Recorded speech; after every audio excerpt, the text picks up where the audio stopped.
The word fraudulent hung in the air, a venomous whisper that clung to Zara in the minds of the other passengers. Suspicion, swift and silent, spread like a contagion through the boarding area. "Step aside, ma'am," the airline employee, Brenda, commanded. "Is there a problem with my ticket?" Zara asked, her voice a calm level C. There was no hint of defensiveness, no rise in volume. "We need to verify this. Please, step aside." Brenda Stone's tone implied she had discovered contraband, not a valid first-class boarding pass. She made a show of typing furiously into her computer, her eyes darting toward Zara with poorly veiled skepticism. Moments later, Captain Victoria Westbrook strode onto the scene. What happened next would end careers and expose a system hiding in plain sight. An act of violence born from prejudice would be met with the unassailable truth of who Zara really was. It had all started that morning. For 20 years, the alarm had shattered Commander Zara Jackson's sleep at precisely 4:30 a.m. Today was no different, except she wasn't reaching for her uniform. "One day without the badge," she murmured, sliding open her closet door. After 2 decades of representing her department, she would travel simply as herself, another passenger on a flight to Chicago for the National Police Chiefs Conference. Her fingers danced over the hangers before settling on a pair of comfortable slacks and a soft-knit sweater. "No one needs to know who I am today," she thought, a small smile playing on her lips as she checked her travel app. The notification had surprised her yesterday. "Congratulations, your complimentary first-class upgrade has been confirmed." Zara tucked her police chief's badge deep into an inner pocket of her carry-on. "Won't be needing this," she whispered to herself, blissfully unaware of how wrong she was. Across town, in the gleaming briefing room of Atlantic Airways, Captain Victoria Westbrook held court.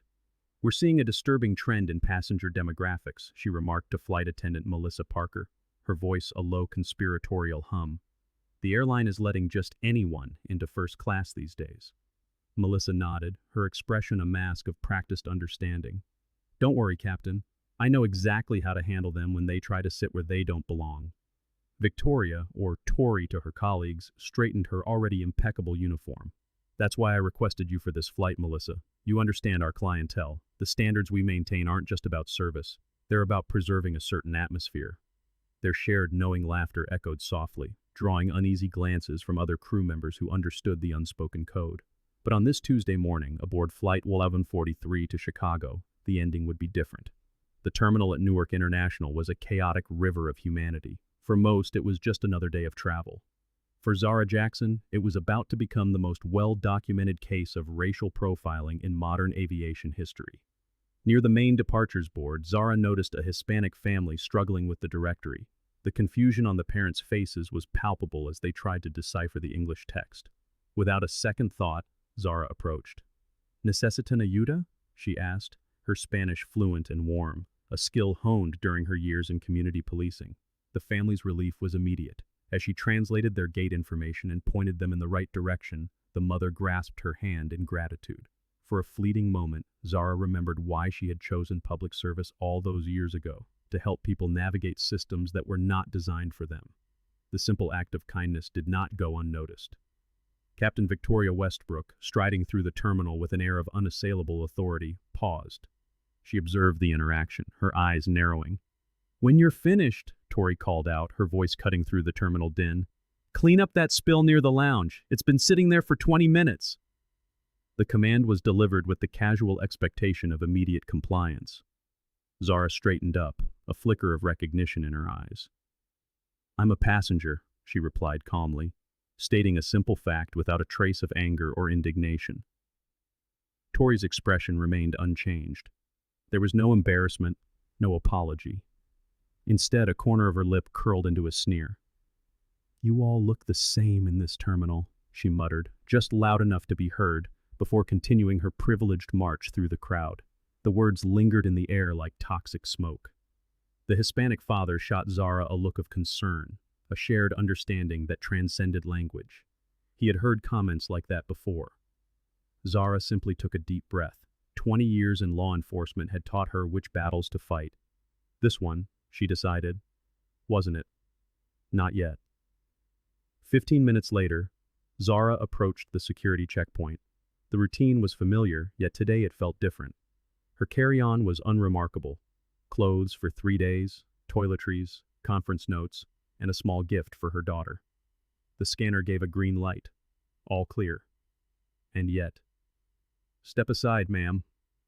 The TSA agent's blue-gloved hand was already reaching for her bag. His name tag read, Hoffman. His eyes refused to meet hers. Random screening. The word random felt hollow as three white businessmen in suits sailed through without a second glance. It felt absurd as an elderly white couple was waved forward with welcoming smiles. It felt statistically impossible as a stream of non-black passengers flowed past, unhindered. Agent Hoffman's hands were rough as they rummaged through her meticulously packed bag, jumbling the contents with a careless disregard. "What's this hard object?" he demanded, his voice deliberately loud, creating a spectacle for the growing line of onlookers. "My travel toiletries case," Zara answered evenly, her composure a shield she had perfected over a lifetime. The transparent case clearly displayed a toothbrush, cleanser, and moisturizer, items carried by millions of travelers every day.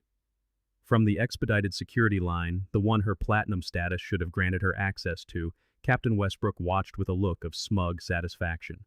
"Good to see security knows who to check," she remarked to a pilot beside her, making no effort to lower her voice. After finding nothing, Hoffman shoved Zara's belongings back into her bag. "You're free to go, ma'am," he mumbled, avoiding eye contact. No apology, no acknowledgement of the invasive search. The damage, however, was done. Captain Westbrook had now marked Zara's face, her gaze following her through the terminal with a predatory focus. Zara had become a target.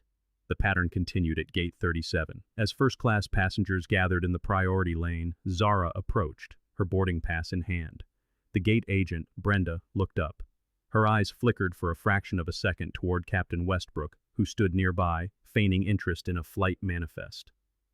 A silent, imperceptible signal passed between them, a signal Zara, trained to read a room, saw as clearly as a flashing light. "Economy boarding doesn't begin for another 45 minutes, ma'am," Brenda announced, her voice loud enough to make nearby passengers turn and stare. Zara said nothing. She simply placed her boarding pass on the counter. Years of de-escalation training kicked in. She knew the game. Provoke a reaction, then use that reaction as justification for further action. Brenda scrutinized the pass as if it were a rare artifact, holding it to the light, turning it over and over. "This seems unusual," she declared, drawing out the moment. "Is there a problem with my ticket?" Zara repeated, her voice steady. "We need to verify this. Step aside, please." While Zara waited, 5 other passengers approached the counter. Each received a cursory glance at their documents, a warm smile, and a cheerful, "Have a wonderful flight." No verification, no scrutiny, no delay. From her post near the jet bridge, Captain Westbrook nodded in approval.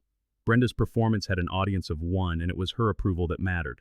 The charade escalated when Brenda summoned her supervisor. "I think we have a fraudulent boarding pass here," she said, her voice pitched for maximum effect. The supervisor, a man named Michael Chen, approached with the weary look of someone who had seen this play out before. He typed efficiently into the system. "The ticket is valid," he confirmed, turning the screen toward Brenda. "First class, seat 2A, purchased 3 weeks ago. The passenger is a Platinum Rewards member." Brenda's face fell. "Are you sure? It just doesn't seem right." That was Captain Westbrook's cue. She strode over, feigning concern. "Is there an issue with boarding?" "This woman," Brenda explained, her choice of words a subtle dehumanization, "has what appears to be a first-class ticket." Captain Westbrook snatched the pass from Michael's hand. "How exactly did you obtain this?" she demanded of Zara. "These tickets are expensive." The accusation was clear. "You could not possibly afford this. Justify yourself." "I bought it," Zara replied, a sharp edge finally entering her voice. "With my money. Not that it's any of your business." "Well, we need to verify your payment method," the captain insisted. "Fraud is common." She emphasized the word, ensuring everyone within earshot associated it with Zara. Michael shifted uncomfortably. "Captain, the system has confirmed the ticket. Twice." "I am responsible for the security of this flight," Westbrook snapped, her uniform a suit of armor, "and I want it verified again." It was not a request. It was a command. Another 10 minutes crawled by. 10 minutes of quiet public humiliation as Zara stood aside, her right to be there questioned at every turn. Finally, after a call to customer service confirmed what the system already knew, she was cleared to board. Zara walked down the jet bridge, acutely aware of the captain following close behind. The confrontation wasn't over, it had just moved to a more private stage. Just before the aircraft door, Westbrook made her move. "This bag is oversized," she declared, grabbing Zara's standard-issue carry-on. "Please do not touch my personal belongings," Zara stated, her voice firm. For Captain Westbrook, this was the final challenge to her authority. With a violent yank, she pulled the bag from Zara's grasp, spilling its contents across the floor.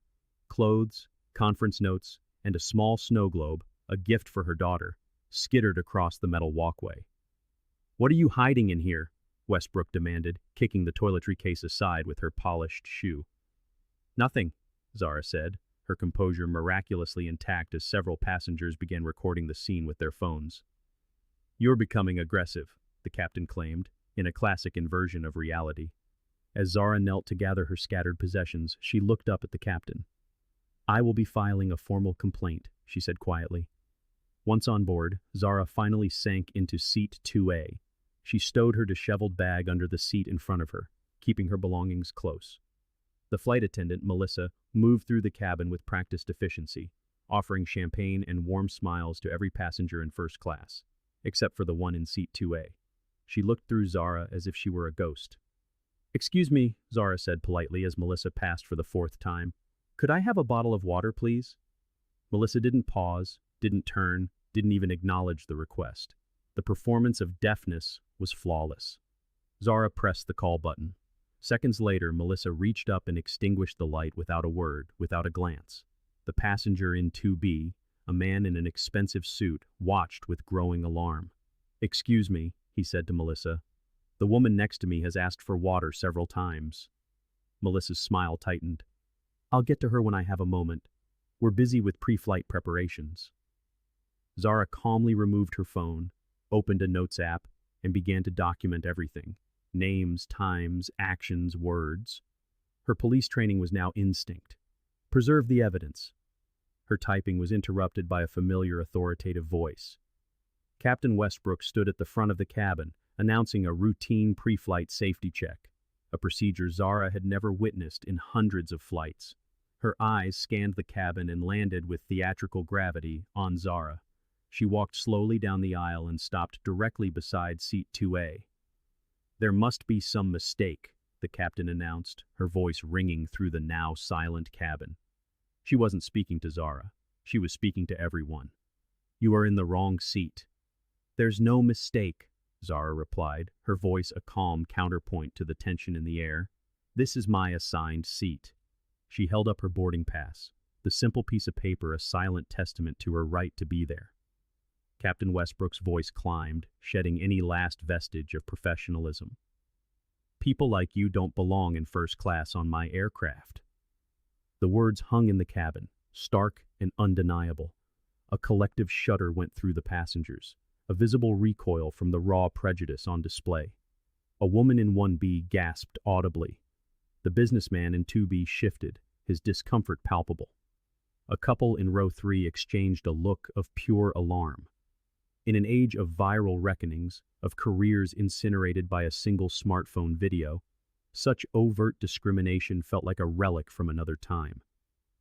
And yet, here it was, given the weight of institutional authority by the captain's own uniform. Zara's expression remained a mask of composure, but her question was a scalpel. "What exactly do you mean by people like me?" It was a trap, and they both knew it. No answer could absolve him. "You know exactly what I mean," he retorted, choosing to advance rather than retreat. "You're out of place here." The words were heavy with the echoes of history, of invisible lines and the consequences for crossing them. The cabin had fallen into a profound silence, the usual hum and bustle of boarding fading into nothing.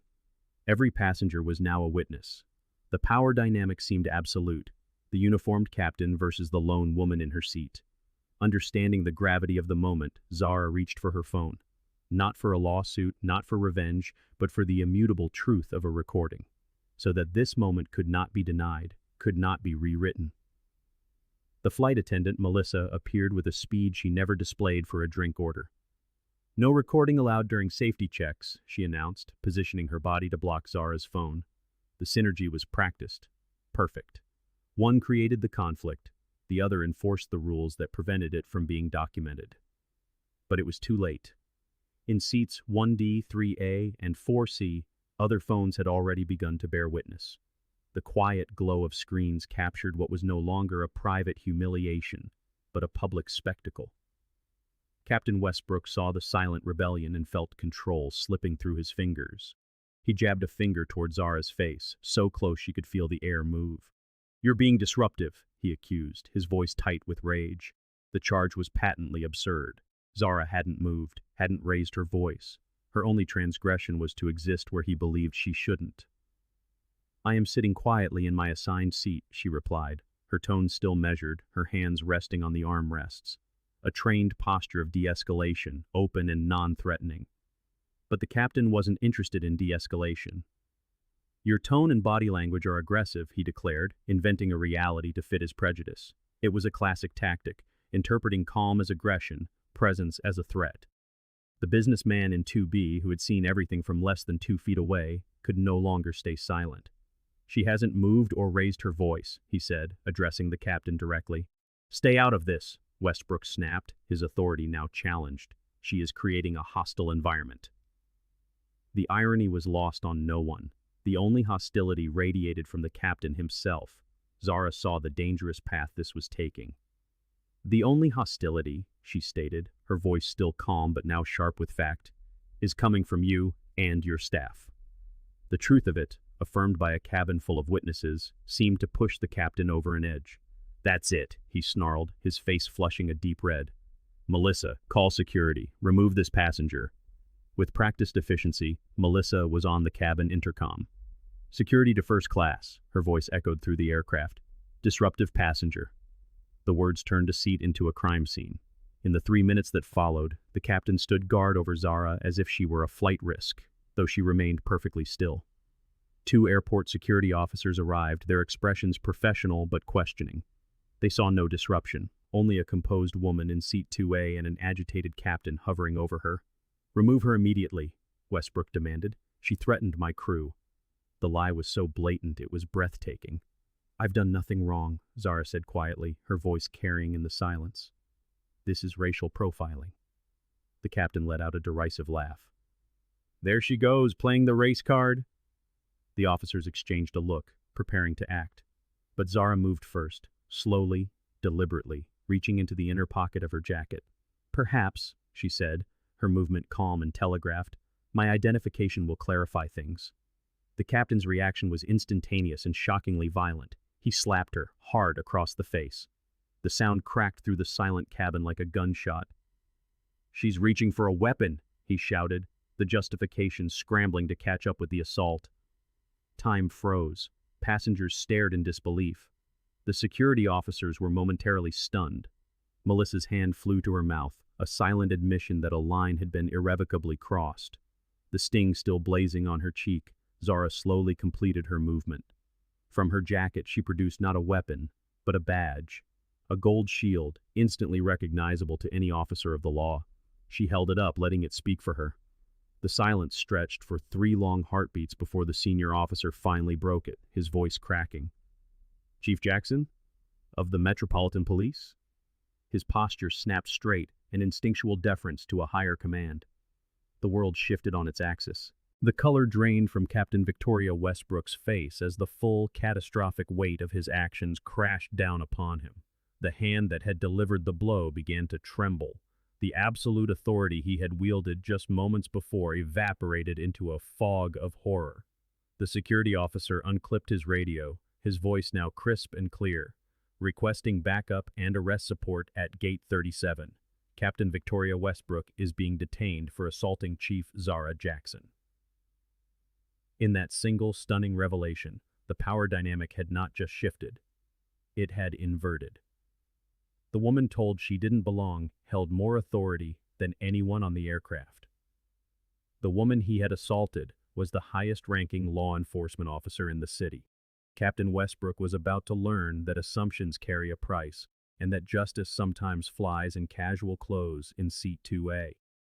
For 23 seconds, captured on a dozen phones, no one moved. The only sound was the hum of the aircraft. Captain Westbrook stood pinned against the bulkhead, his face a ghostly white. 20 years of unchecked authority had crumbled into dust. Officer Robert Diaz was the first to recover. He unholstered his handcuffs. "Captain Victoria Westbrook," he announced, his voice formal. "You are under arrest for assault." "You can't do this," Westbrook sputtered, the words born of pure indignation. "I'm the captain." He said it as if the title itself was a shield. A metallic click echoed through the cabin as the first cuff was secured. "You struck a police chief," Diaz stated flatly, "in front of 200 witnesses." He secured the second cuff. "Your rank doesn't put you above the law." Melissa Parker, the flight attendant, rushed forward. "There must be a misunderstanding. The captain was following security protocols." The second officer, Sarah Lynn, stepped in her path. "Step back," she warned, her hand moving to her own cuffs, "or you'll be arrested for obstruction. We have multiple witness statements about your coordinated harassment of the chief." Melissa paled and retreated. The time for words was over. The time for consequences had begun. The airline station manager, Kenneth Williams, hurried on board, his face a mask of alarm. "Chief Jackson," he began, approaching her with extreme caution. I am mortified." Zara had not moved from her seat. "I want all security footage preserved," she said, her voice quiet but firm. It was not a request. It was a command. "Terminal, gate, jet bridge, and aircraft. Every angle." Kenneth nodded, typing furiously into his tablet. Just then, it chimed. An incoming video call flashed across the screen in red letters. "CEO Emergency Protocol." 90 seconds after the arrest, the crisis had reached the highest levels of the corporation. The face of Richard Hamilton, CEO of Atlantic Airways, appeared on the screen, his expression grim. "Chief Jackson," he said, foregoing all pleasantries, "on behalf of the entire airline, I apologize for the inexcusable treatment you have experienced. Captain Westbrook's actions do not represent our values." As if on cue, 2 airline supervisors boarded and approached Melissa Parker. "Flight Attendant Parker," one announced loudly, "your employment is terminated, effective immediately. Please surrender your credentials." Her career ended right there, recorded by the same phones that had captured her complicity. Through the open door they could all see the gate agent, Brenda Williams, being approached by airline security, her ID unceremoniously removed from her neck. A replacement crew was already hurrying down the jet bridge. The corporate machine was working at blinding speed to sever every connection to the disaster. Captain Victoria Westbrook was led through the terminal in handcuffs, his uniform no longer a symbol of authority, but a backdrop for his disgrace. Media cameras, there for another story, pivoted in unison, capturing the image that would lead the evening news. Hours later, in a stark holding cell, the concrete walls a brutal contrast to the cockpit he once commanded, Westbrook sat in standard-issue detention clothing. Across town, Chief Jackson gave her official statement, her account a model of precision and fact. And on social media, the hashtag #FlyingWhileBlack trended worldwide as millions shared their own stories. What happened on Flight 1143 was never just about one man's prejudice. It was about who belongs, who decides, and what happens when unchecked authority collides with unexpected power. Days later, in courtroom 4B, the man who had been Captain Victoria Westbrook sat at the defendant's table. The commanding presence was gone, replaced by the diminished posture of a man who had never imagined he would face a reckoning. Judge Eleanor Michaels looked up from the file before her. "The defendant has pled guilty to all charges," she began, her voice filling the silent room. "This court sentences you to 6 months probation, 200 hours of community service, and a lifetime ban from employment in the aviation industry." She leaned forward, her eyes fixed on Westbrook. "Let this case serve as a message. A uniform is a symbol of responsibility, not immunity. No position of authority places you above the law. Your actions betrayed the trust placed in you by your employer, your passengers, and the public. Victoria Westbrook kept her gaze fixed on the table before her, her nod almost imperceptible as the judge enumerated the terms of her probation. Mandatory anti-bias training, community service in underserved communities, and the permanent surrender of her pilot's license.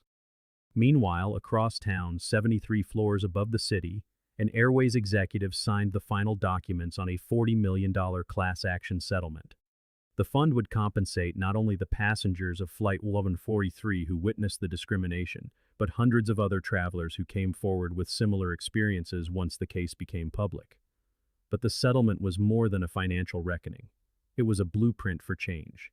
Its non-monetary provisions would reforge industry practices, mandatory bias training for all customer-facing staff, revised complaint procedures, transparent tracking of discrimination reports, and, perhaps most significantly, the permanent industry blacklisting of gate agent Brenda Williams and 5 other employees whose patterns of discriminatory behavior had been unearthed during discovery.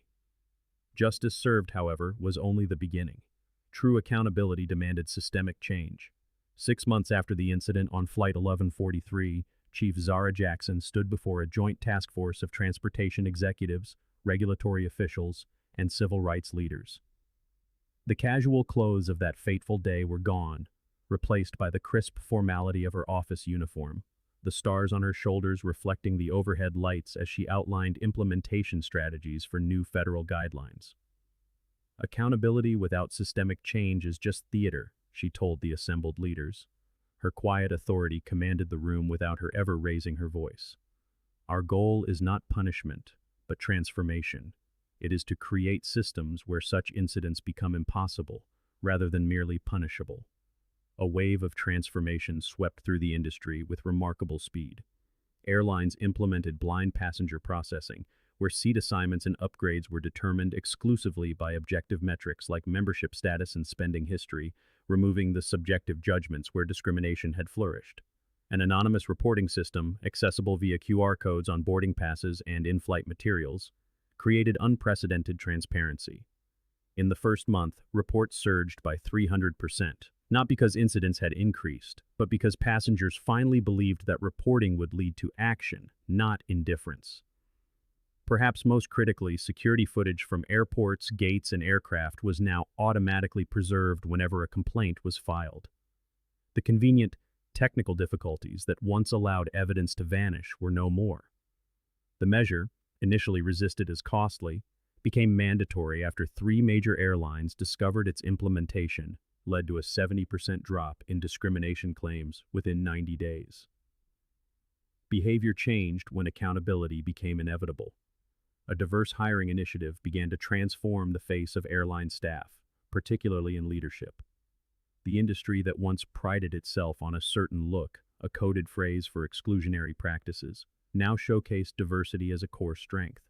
What began as reputation management evolved into a competitive advantage, as diverse leadership correlated directly with improved customer satisfaction and reduced complaint rates. At an aviation academy, Chief Jackson addressed the next generation, future pilots, flight attendants, and air traffic controllers who would shape the industry for decades. Authority requires accountability, she told them, her words live-streamed to aviation programs nationwide.